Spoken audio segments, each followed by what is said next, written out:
The Honourable, the member for Mount Pearl North. South. South, sorry. Thank you, Mr. Speaker, and certainly it's a pleasure for me to stand again in this Honourable House and make a few comments. I'm glad that we're on the topic of education because certainly we have significant issues taking place within the City of Mount Pearl as it relates to education these days. And of course, Mr. Speaker, I'm referring to the review which is being done of the Mount Pearl Paradise school system. And I will acknowledge up front that this review is certainly something that needs to be done, certainly something that I've advocated myself and the member for Mount Pearl North, the member for Kilbride, have had meetings over the last couple of years with which was then the Eastern School District. And of course there was, I think, at least 2, if not 3 years that there was actually a review promised. And then each year, for one reason or another, it didn't happen. And certainly the last year that was promised was to happen last year. And we were told at the time that you know, the rationale that behind why it wasn't done was because they were dealing with situations with the school system in the Whitburn area. And certainly that was something that raised a question in my mind in terms of the whole amalgamation, if you will, of all the schools under the English school district. If they can't handle looking at reorganization in Mount Pearl and then dealing with some issues in the Whitburn area, how are you going to handle the whole province? And it did, you know, make you think about that. But nonetheless, it is happening now, and the fact that it's happening, I think, is a good thing. It's certainly a needed thing. We have issues certainly, and we have 2 streams coming into Mount Pearl. We have the Mount Pearl Senior High and the Mount Pearl Senior High feeder system, and then we have the O'Donnell High School and the O'Donnell feeder system. And certainly in the Mount Pearl Senior High system, there have been overcrowding issues in Mount Pearl Senior High, and there's no doubt, Mr. Speaker, that something you know, needs to be done there. And certainly on the O'Donnell side of things, particularly as it relates to the feeder system and St. Peter's Elementary in particular, we've had significant issues at St. Peter's Elementary. And I know that I attended a couple of rallies actually last year that were held by parents at school council and parents at St. Peter's Elementary who had great concern, Mr. Speaker, because of the overcrowding. And you know, I heard the Minister of Finance talking about all the investments that have been made into school infrastructure and so on. And you know, I think it's important that we make those investments. And I'm glad to see that other communities throughout the province have benefited from that. But certainly there is a requirement for investment to be made in Mount Pearl as well. And again, when we look at St. Peter's Elementary, you know, we have a situation there, Mr. Speaker, where we have the lunchroom being utilised as a gymnasium by children. We have the lunchroom also being utilised as a music room. We have kids utilising their desks in their classroom as a lunchroom because of the fact that the lunchroom is being used for other purposes. We've seen the loss of the resource centre, and we've seen what used to be 2 classrooms, renovations made to make 2 classrooms into 3 classrooms, and jamming the kids into those 3 classrooms, and then having to go around in terms of the use of computers and so on because of the resource centre issue, having to bring in mobile systems into an already jammed space for children. So certainly, Mr. Speaker, that's totally unacceptable, and there's no need that some changes have to be made.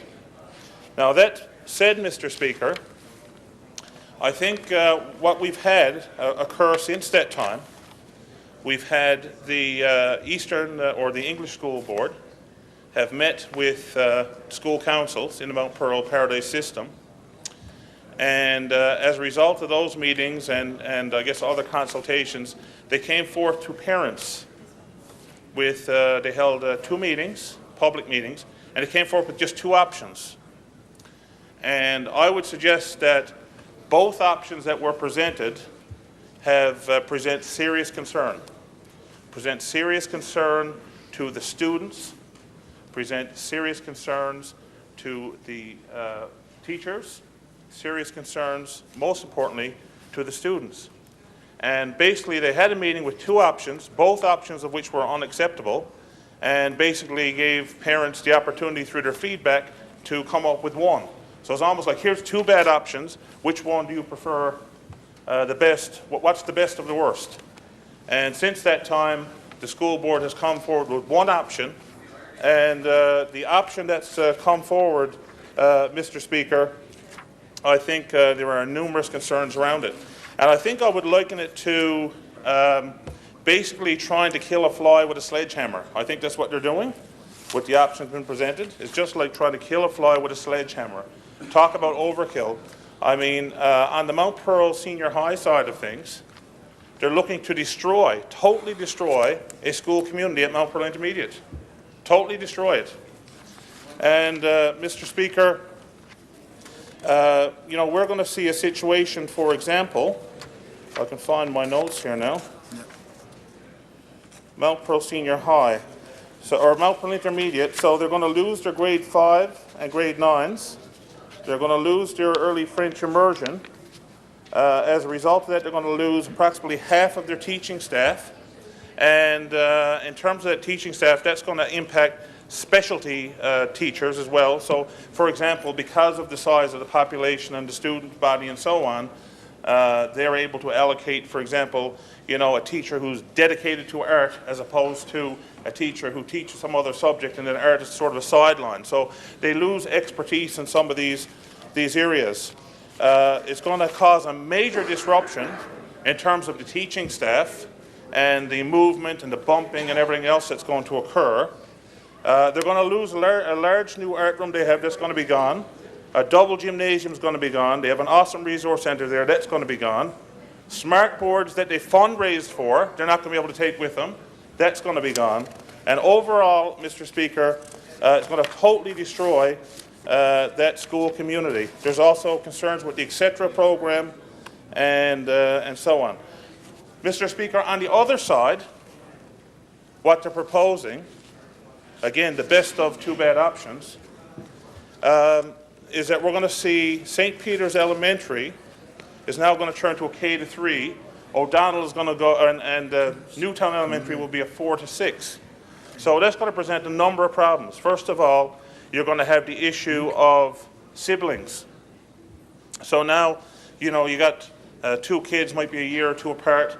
Now you're going to be bringing them to different schools. So there's all kinds of issues around parents dropping off kids and so on. They got young kids. They're not going to stay together and be in two schools. We're going to have issues around the fact that there'll be extra schools they have to go to. Instead of 3 schools, now they've got to go to 4 schools. They're going to have issues around parking lot safety. St. Peter's Elementary is already, and I see the Minister of Health over there getting a grand old laugh out of it. I'm glad that she finds, it's amazing that she finds it funny that parents have all these concerns about their children, and this is a big laugh, a big joke. It might be a joke over there. It's not a joke over here, I can assure you. Now, Mr. Speaker, a lot of the problems that are presented here, other options could be brought forward, but it may actually require government to spend a few dollars to accommodate. For example, on the Mount Pearl Senior High, it may require that there's an option that was brought forward of adding some, what is it, as the Minister of Education says, state-of-the-art modular classrooms to alleviate the situation until Paradise gets a high school. But instead, we're going to switch the intermediate with the high school and cause all this disruption. And the other issue, Mr. Speaker, in terms of St. Peter's, even after they make these changes, they have already acknowledged, even with the changes proposed, there will still be kids eating lunch in the classroom, doing gym in the lunchroom, and so on. So, Mr. Speaker, there are all kinds of concerns here, and I intend to get up and speak about them even further as time goes on. Thank you, Mr. Speaker.